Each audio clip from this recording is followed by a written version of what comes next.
দেশ বিদেশের বাছাই করা খবর নিয়ে সর্বদাই সত্য সন্ধানী ই নিউজ ভারত। নমস্কার, ই নিউজ ভারতে আপনাদের সকলকে স্বাগত। শুরু করছি ওয়েদার আপডেট।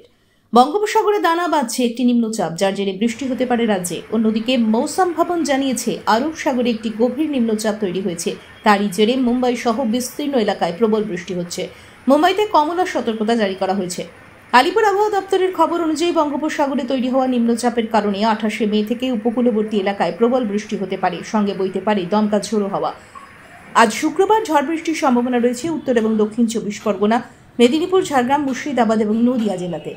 বজ্রবিদ্যুৎ সহ বৃষ্টির সঙ্গে 50 থেকে 60 কিলোমিটার গতিবেগে দমকা ঝোড়ো হাওয়া বইবে। বৃষ্টি চলবে উত্তরেও। ভারী বৃষ্টির সতর্কতা দার্জিলিং, কোচবিহার, উত্তর এবং দক্ষিণ দিনাজপুরে। আগামী সপ্তাহের সোমবার পর্যন্ত ঝড় বৃষ্টি চলবে। ঝড় হবে মালদা, উত্তর দক্ষিণ দিনাজপুর। আগামী শনিবার পর্যন্ত ঝড় বৃষ্টি সহ হালকা ঝোড়ো হাওয়া চলবে উত্তরবঙ্গে।